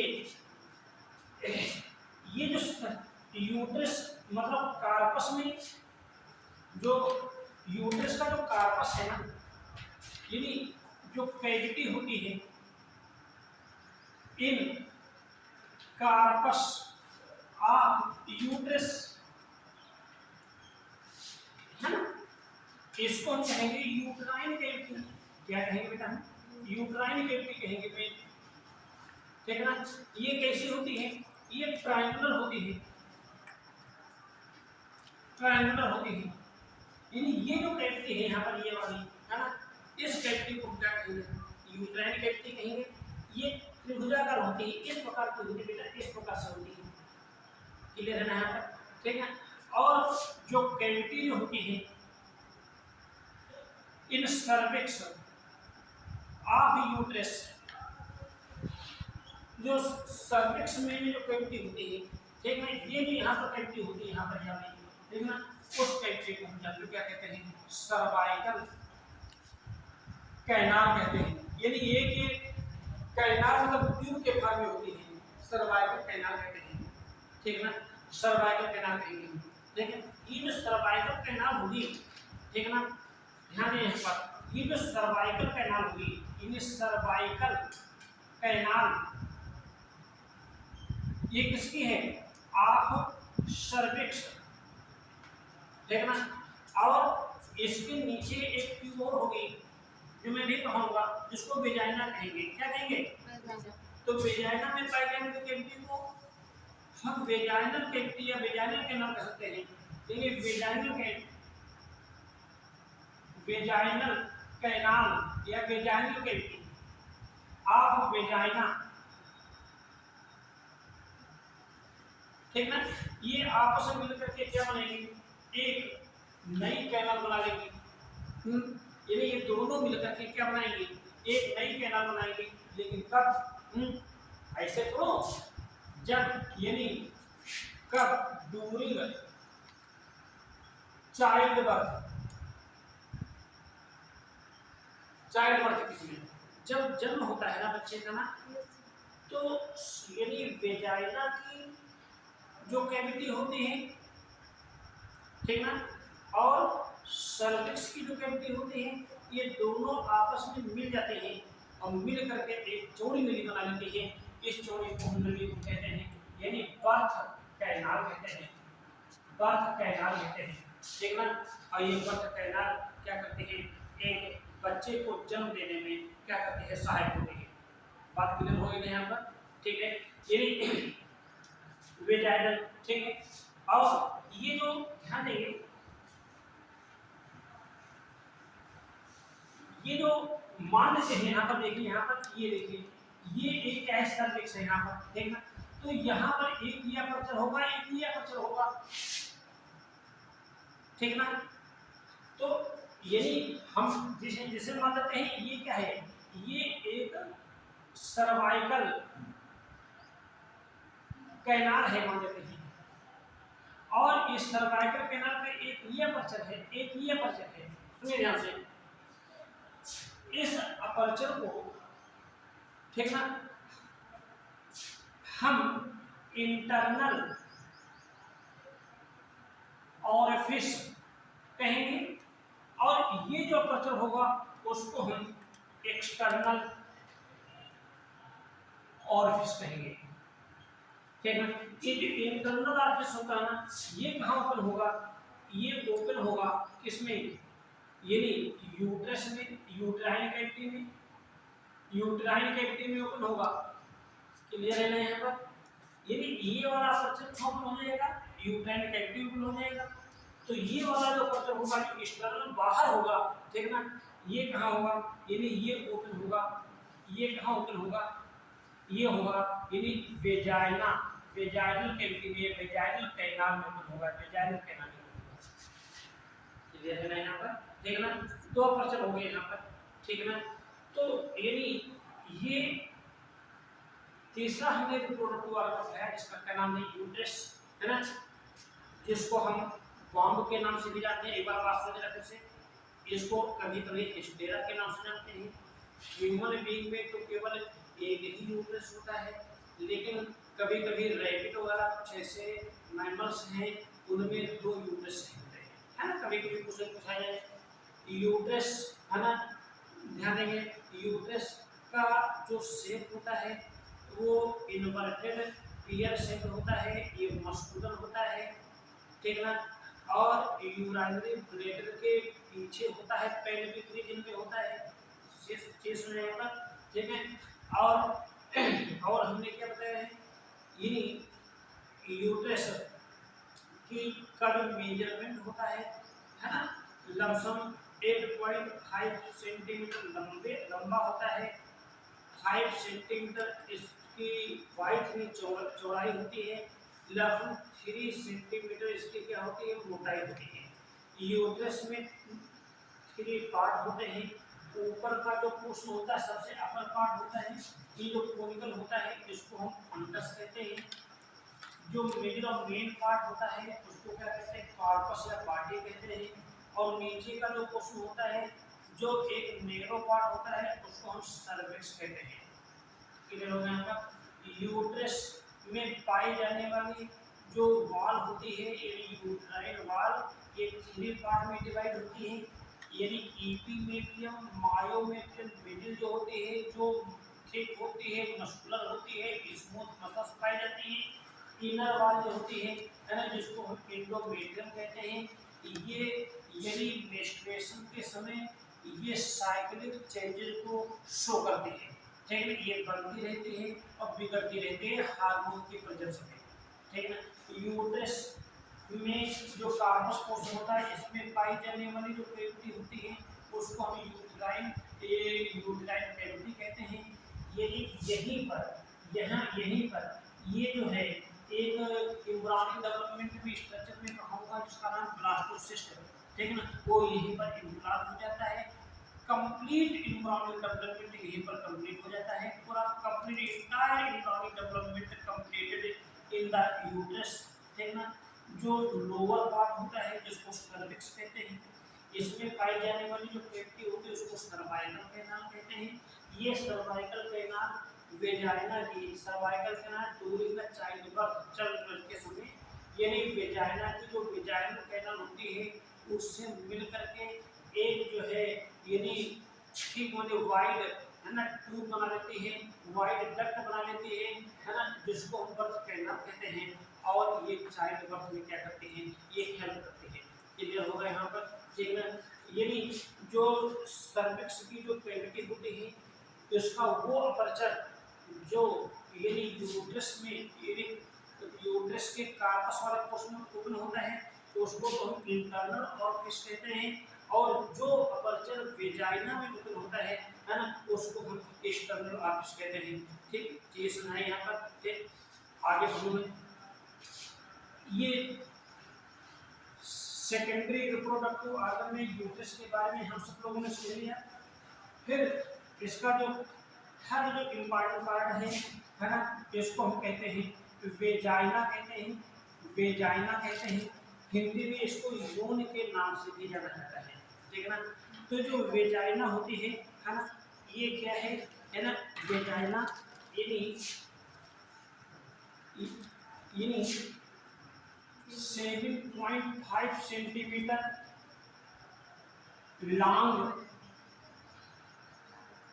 लॉन्ग यानी मस्कुलर है ना, ट्यूबुलर स्ट्रक्चर होती है। यानी कहने मतलब हुआ जो इंटरनल, एक्सटर्नल जो ऑरिफिस है ना, ये एक्सटर्नल ऑरिफिस ये नीचे की ओर, यानी यहाँ पर, ठीक, यानी पीछे, यानी देखिए ये ट्यूब में ओपन हो जाती है यहाँ पर, देखना। और इस ट्यूब को हम क्या कहते हैं, ये वेजाइना कहते हैं, ये वेजाइना कहते हैं। इधर हो यहाँ पर, यानी सर्विक्स की जो सर्वाइकल कैनाल का जो एक्सटर्नल ऑरिफिस होता है, यानी ये एक लमसम 7.5 सेंटीमीटर लंबी है ना, मस्कुलर है ना, ट्यूबुलर स्ट्रक्चर में है ना ओपन होता है, उसको हम क्या कहते हैं, वेजाइना कहते हैं, ठीक ना। और वेजाइना एक फीमेल का क्या है, पॉपुलेटरी ऑर्गन है ना। It is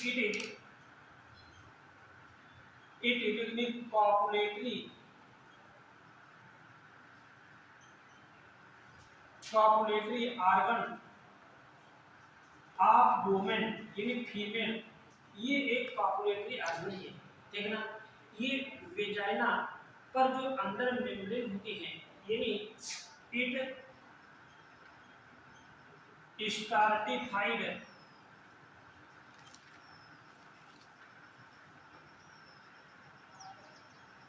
from mucus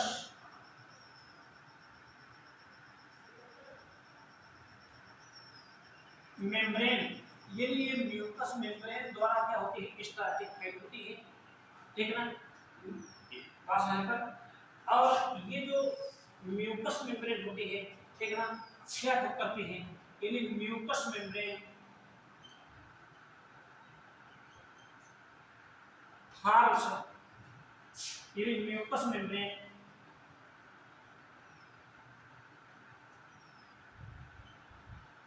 farms, यानी सेवरल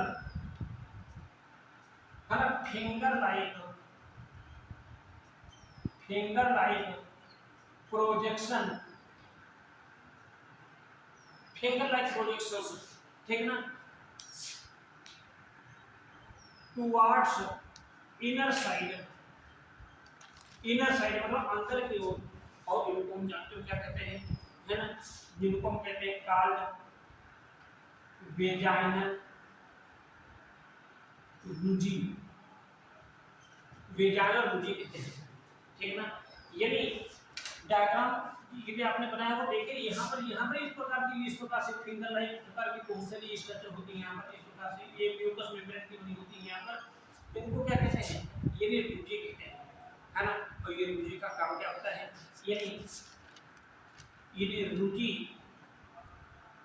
है ना वर्क्स एज फैगोसाइटोसिस, फैगोसाइटोसिस मतलब क्या होता है, यानी engulf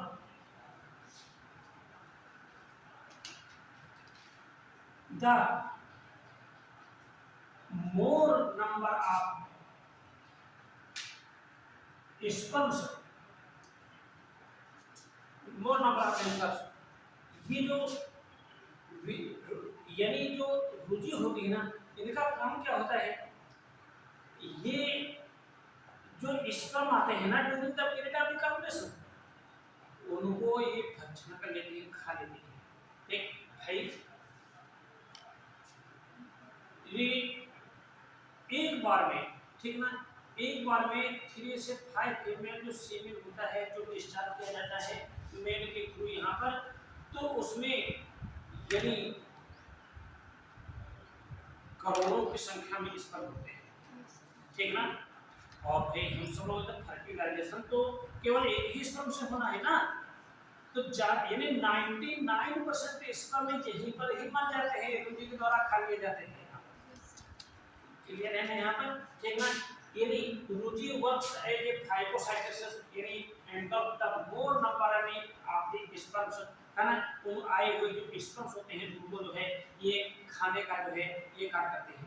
और यदि यहाँ पर ग्लैंड नहीं होती है, खास बात ये होती है ना, यानी यहाँ पर कोई ग्लैंड नहीं होती है, ठीक है ना, यानी glands are absent in vagina, vagina में ये जो ग्लैंड होती है ये नहीं पाई जाती है, बात यहाँ पर, ठीक है ना। ये जो वेजाइना होती है ना बाहर की ओर, है ना, एक जो अपर्चर होता है यहाँ पर, जिस अपर्चर के थ्रू ओपन होती है वेजाइना, यानी open to outside through a aperture, और उस अपर्चर को हम क्या कहते हैं, वेजाइनल ओरिफिस कहते हैं। यानी पहले मतलब हुआ यानी वेजाइना, यानी वेजाइना मतलब वेजाइनल ट्यूब, ठीक ना, वेजाइना ओपन टू आउटसाइड, है ना, थ्रू ए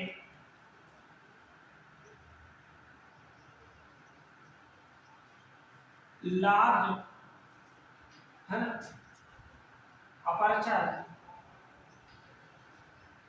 और इस अपर्चर को हम कैसे कहें, कॉल्ड वेजाइनल ऑरिफिस, ठीक, क्लियर हो गया यहाँ पर, ठीक ना। ये वेजाइना, हमने क्या बताया, वेजाइना लमसम, एक बार फिर सुन ध्यान से, vagina lump sum 7.5 centimetre long muscular tube like structure होती है, ठीक है ना।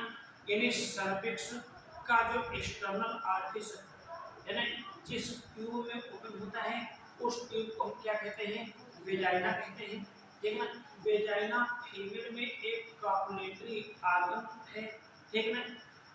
ये मतलब इसके अंदर म्यूकस मेम्ब्रेन की लेयर होती है, ये म्यूकस मेम्ब्रेन फोल्डेड इनवर्ड अंदर की ओर फोल्डेड हो जाती है और अनेकों फिंगर लाइक प्रोजेक्शन बनाते हैं, और इन फिंगर लाइक प्रोजेक्शन को हम क्या कहते हैं, रुचि कहते हैं, क्या कहते हैं, रुचि कहते हैं, ठीक है ना। और रुचि का काम क्या होता है, रुचि फाइकोसाइटोसिस के कार्य बंद करते हैं, यानी आए हुए जो स्पर्म होते हैं मेल पर्सन के, है ना, कब ड्यूरिंग द पीरियड ऑफ डिकॉपुलेशन उनको एक खाने का कार्य करते हैं, देखना। और यदि यहाँ पर ग्लैंड नहीं होते हैं, खास बातें होते हैं, देखना। और वेजाइना बाहर की ओर एक जो अपर्चर के थ्रू ओपन होती है उस अपर्चर को हम क्या कहते हैं, इन्हें वेजाइनल ऑरिफिस कहते हैं, क्या कहते हैं। इस वेजाइना से क्या क्या बाहर निकलता है, तो जो वेजाइना का जो फंक्शन है बेटा ना, वेजाइना का जो फंक्शन है, तो पहला फंक्शन होता है यानी इट इज कॉपुलेटरी ऑर्गन, ये कॉपुलेटरी ऑर्गन है ना बेटा, अभी हमने बताया यहाँ पर। दूसरा क्या होता है, यानी इट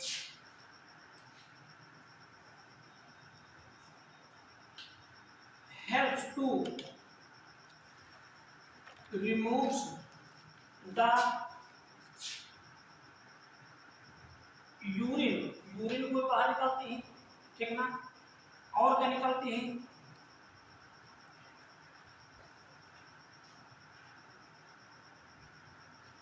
मेंस्ट्रुअल फ्लूइड को भी बाहर निकालती है, भाई मेंस्ट्रुअल फ्लूइड भी बाहर से निकलेगा ना, और यानी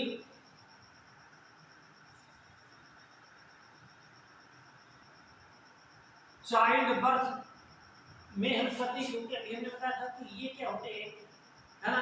चाइल्ड बर्थ मतलब चाइल्ड बर्थ में ये वेजाइना की ट्यूब सर्विक्स से मिलकर के क्या बनाएंगे, बर्थ कैनाल बनाएंगे, है ना। और ये चाइल्ड बर्थ के, है ना, चाइल्ड बर्थ में हेल्प करेगी तुम ना करके, ठीक ना। तो यानी ये कई इस प्रकार से इम्पॉर्टेंट, मतलब एक पॉपुलेशन तैयार करते हैं और पॉपुलेशन के दौरान मेल पर्सन, ठीक ना, मेल पर्सन, ठीक ना, मेल पर्सन के स्पर्म को ये क्या करते हैं, यानी रिसीव करते हैं, ठीक ना। और यदि ये क्या करती है, यदि जो मेंस्ट्रुएशन होता है ना, उसको बाहर निकालती है, तो फर्टिलाइजेशन नहीं हुआ, है ना, बोलो भाई, है ना। जैसे फेलोपियन ट्यूब है ना, तो फेलोपियन ट्यूब से जायगोनिक ओवम, यानी ओवम आगे बढ़ता है, जायगोट में आगे बढ़ेगा। मान लीजिए फर्टिलाइजेशन होगा तो जायगोट आगे बढ़ेगा, और मतलब फर्टिलाइजेशन नहीं हुआ तो क्या बनेगा, ओवम आगे बढ़ेगा, ठीक है।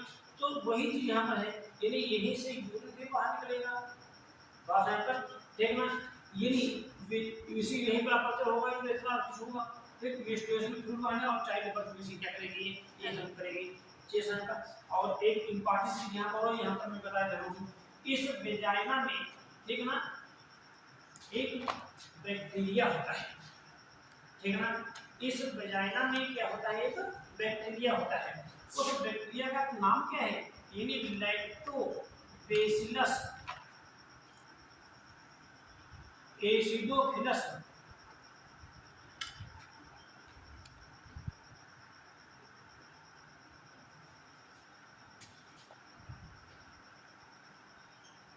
लैक्टोबैसिलस एसिडोफिलस ये बैक्टीरिया होता है, ठीक ना। ये बैक्टीरिया हार्मफुल नहीं होता है, ये एक यूजफुल बैक्टीरिया होता है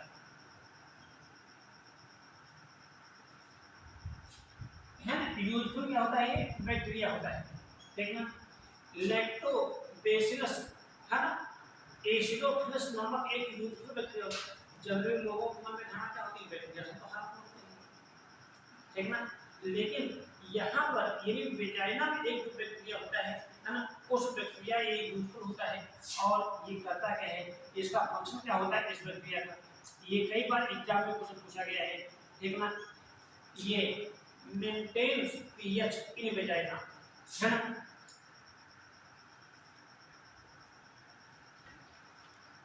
पीएच इन वेजाइना, वेजाइना का पीएच होता है वो मेंटेन बना रहता है, ठीक ना। यानी 3.5 से लेकर के 5.0 तक, ठीक ना।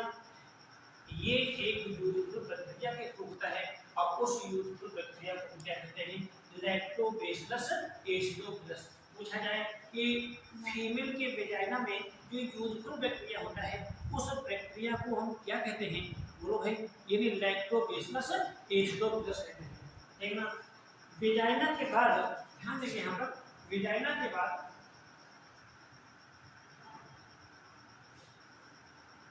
यानी जो फीमेल के, ठीक ना, फीमेल के जितने भी एक्सटर्नल जीनोटाइप आर्गन्स होते हैं, यानी एक्सटर्नल, यानी एक्सटर्नल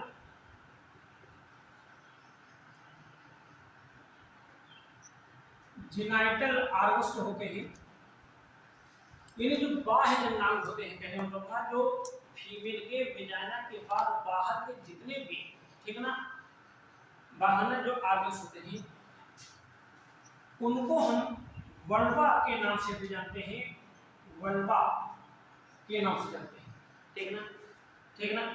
इस जो एक्सटर्नल जेनाइटल आर्गन होते कौन कौन से हैं, ठीक ना।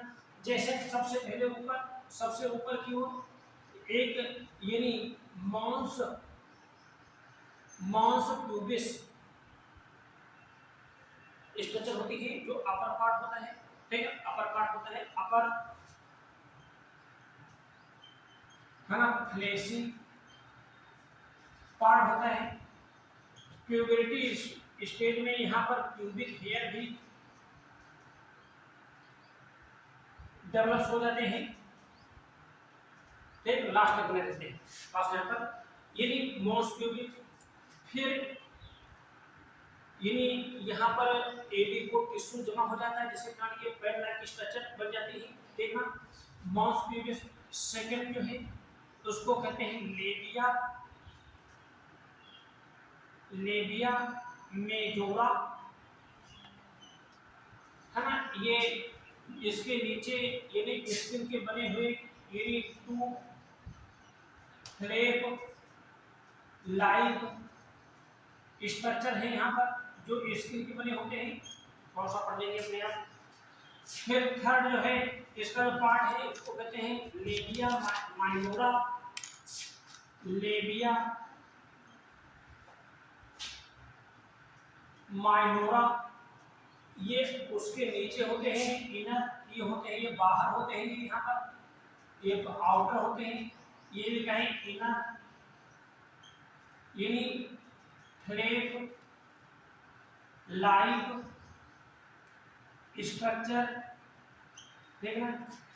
और फिर एक स्ट्रक्चर होता है इसके नीचे जिसको हम वेस्टिब्यूल कहेंगे, वेस्टिब्यूल कहेंगे, ठीक ना। एक कोनिकल स्ट्रक्चर होती है यहाँ पर, कोनिकल स्ट्रक्चर होती है। और यहाँ पर यानी कुछ है ना आर्गन होते हैं, है ना, जैसे कि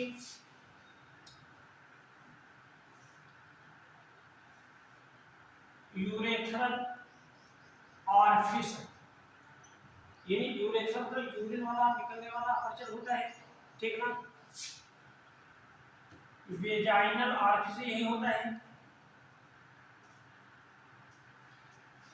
ठीक। ये सब जो है अपर्चर यहाँ पर होते हैं। एक झिल्ली होती है ना, झिल्ली होती है मेम्ब्रेन, है ना, उसको हम हाइमन कहते हैं, हाइमन कहते हैं, ठीक ना। बस यहाँ पर जो एक मेम्ब्रेन होती है ना, जो बाद में फट जाती है, ठीक ना। फिर इसके बाद एक आर्गन होता है जिसको हम क्लाइटोरिस कहते हैं, क्लाइटोरिस कहते हैं। ये एक यानी सेंसिटिव आर्गन है, टू आर्गन है ये फीमेल का। ये बिल्कुल जैसे हम यानी मेल पर्सन में जो कार्पोरेटरी या पेनिस होता है उसमें ग्लॉन्स पेनिस स्ट्रक्चर होती है, यानी ये होता है यानी homologous to the glans penis of male, male के बिल्कुल उसके सिमिलरिटी होता है यहाँ पर। ये मतलब क्या है, ये सब मिल करके, मेरी बात यहाँ पर, ये सब मिल करके ये बनाते हैं क्या, यानी बल्बा या एक्सटर्नल जेनिटल ऑर्गन कहते हैं। थोड़ा सा इन ऑर्गन्स के बारे में हम थोड़ा सा और पढ़ लेंगे, ठीक है ना। बाकी ज़्यादातर हमने पढ़ा दिया है इसमें। इसके बाद ध्यान देंगे यहाँ पर रिप्रोडक्टिव ऑर्गन के बाद, है रिप्रोडक्टिव ऑर्गन के बाद रिप्रोडक्टिव ग्लैंड आती है। क्या कहता है बोलो, रिप्रोडक्टिव ग्लैंड। कुछ रिप्रोडक्टिव ग्लैंड्स है ना, some reproductive glands are also associated from the female reproductive system. तो first the important reproductive gland is called one pairs of mammary glands, ठीक है ना। यानी रिप्रोडक्टिव ग्लैंड्स कौन सी होंगी, यानी female reproductive gland,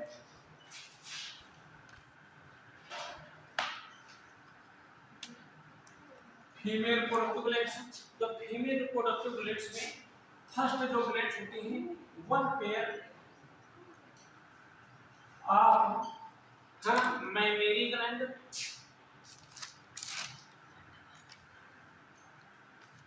mammary glands.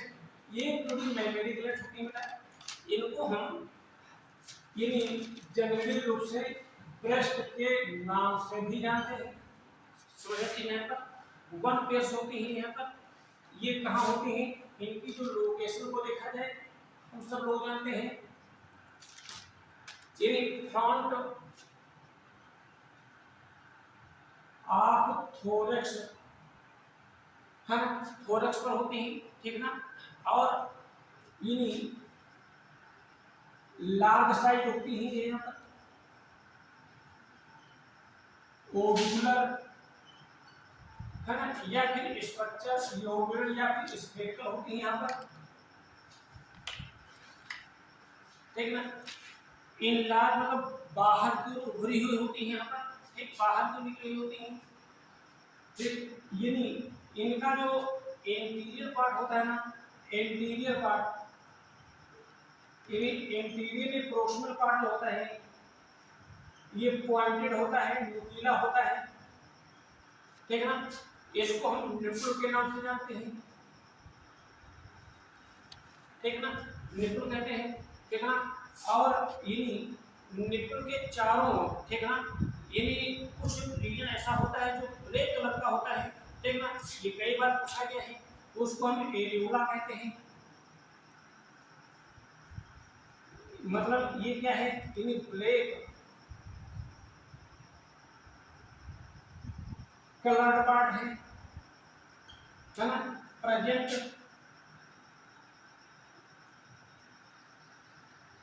Around the nipple, nipple के चारों ओर होता है। इनका फंक्शन क्या होता है, ठीक ना, इनका जो मेन फंक्शन होता है लैक्टेशन, क्या होता है बेटा, लैक्टेशन, लैक्टेशन मतलब हुआ सिक्रीशन ऑफ द मिल्क, ठीक ना, for the nourishment of the child. बस यहाँ पर एक जो मेमोरी ग्लैंड की जो स्ट्रक्चर होती है ना, मेरी बात यहाँ पर, तो इस मेमोरी ग्लैंड की स्ट्रक्चर में इस प्रकार के लमसम, इस प्रकार के लोब्यूल्स होते हैं, ठीक ना। लमसम इनको हम क्या कहते हैं, मेमोरी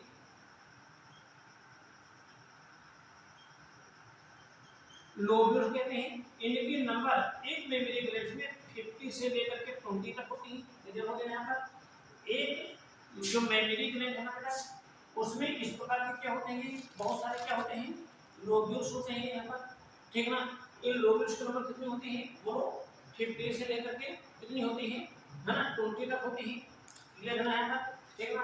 और इन लोब्यूल्स के अंदर इन्हीं स्पेसिफिक टाइप्स सेल्स प्रेजेंट होती हैं। ध्यान दीजिए यहाँ पर ये सेल्स प्रेजेंट होती है, यहाँ पर ये सेल्स प्रेजेंट होती है, यही सेल्स ही, ठीक ना, मिल्क का सिक्रेशन करती है, क्लियर है यहाँ पर। और इन सेल्स को हम क्या कहते हैं, इन्हीं, है ना, इन सेल्स को हम क्या कहते हैं, अभी पाठ लगे काम, इनको हम क्या कहते हैं, इन्हीं एल्वियोलाई कहते हैं। क्या कहेंगे हम, एल्वियोलाई कहेंगे, क्या कहेंगे हम, एल्वियोलाई कहेंगे, क्लियर हो यहाँ पर, ठीक। एल्वियोलाई की संख्या इन्हीं लमसम यानी 5 से लेकर के 7 तक हो सकती है, 8 भी हो सकती है। बस यहाँ पर यही जो होती है क्या करते हैं, मिल्क का सिक्रेशन करती हैं। ये जो है यानी ध्यान दीजिए यहाँ पर, ये मेमोरी लोब्यूल्स का जो एंटीरियर पार्ट होता है, ये एक देखो इस प्रकार से डक्ट के फॉर्म में कन्वर्ट हो जाता है, इस प्रकार से नली ट्यूब के फॉर्म में कन्वर्ट हो जाता है, ठीक। इन नली को हम क्या कहेंगे, यानी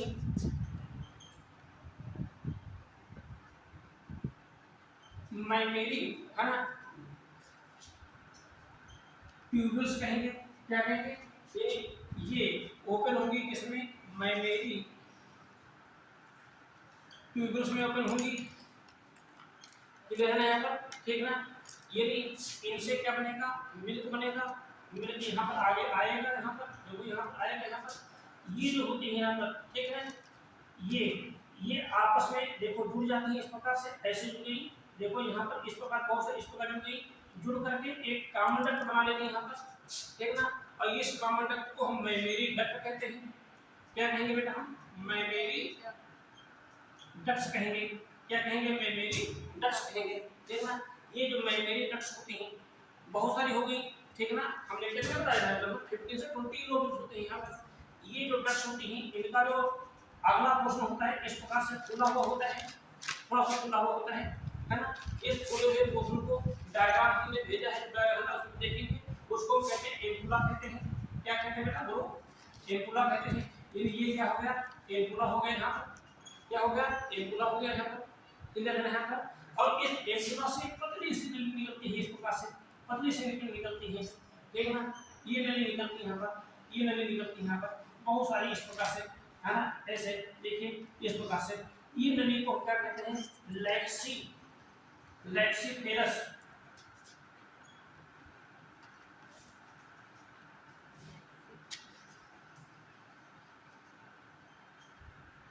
लेक्सीफेरस डक्ट्स कहते हैं, क्या कहते हैं, लेक्सीफेरस डक्ट्स कहते हैं। ये लेक्सीफेरस डक्ट्स होते हैं, ये बाहर की ओर, है ना, एक पॉइंटेड मतलब एम्पुला से ये लेक्सीफेरस डक्ट्स आएंगे।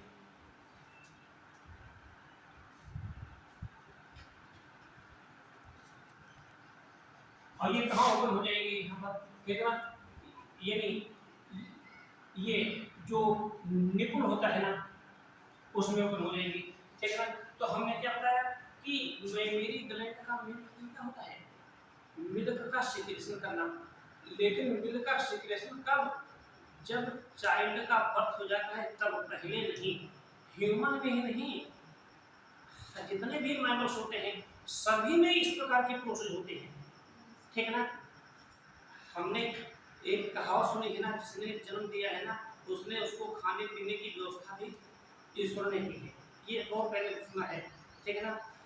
जब एक यानी बच्चे का जन्म होता है, मेरी बात सुनिए पर, बहुत हमने, है ना, एक हमने कहावत सुनी है, माँ की ममता, एक शब्द है माँ की ममता। जब एक बच्चे का जन्म होता है, आपने देखा होगा कि टीवी में देखा होगा या अस्पताल में देखा, जब बच्चे का जन्म होता है ना तो बच्चे के रोने की क्या आती है, आवाज आती है ना। तो ये बच्चे के रोने की आवाज माँ के कानों को सुनाई देती है, मेरी बात नहीं है, ठीक ना। और जब कानों में सुनाई देती है तो क्या होता है, ब्रेन में, ठीक ना, प्यूबिलिटी ग्लैंड होती है। ब्रेन में एक हाइपोथैलेमस का भाग होता है और हाइपोथैलेमस से एक फैक्टर रिलीज होता है, देखना, वो फैक्टर प्यूबिलिटी ग्लैंड में आता है। और प्यूबिलिटी ग्लैंड में जैसे ही एक फैक्टर आता है तो एक बहुत ही इंपॉर्टेंट हार्मोन का सिक्रेशन होता है ना, उसको हम ऑक्सीटोसिन कहते हैं। क्या कहते हैं, आगे आने वाली क्लास में पूरा डिटेल से पढ़ाऊंगा, ऑक्सीटोसिन हार्मोन कहते हैं, ठीक। अब उस ऑक्सीटोसिन हार्मोन, है ना, के कारण ही ये जो लैक्टेशन की जो प्रोसेस होती है वो स्टार्ट हो जाती है ना।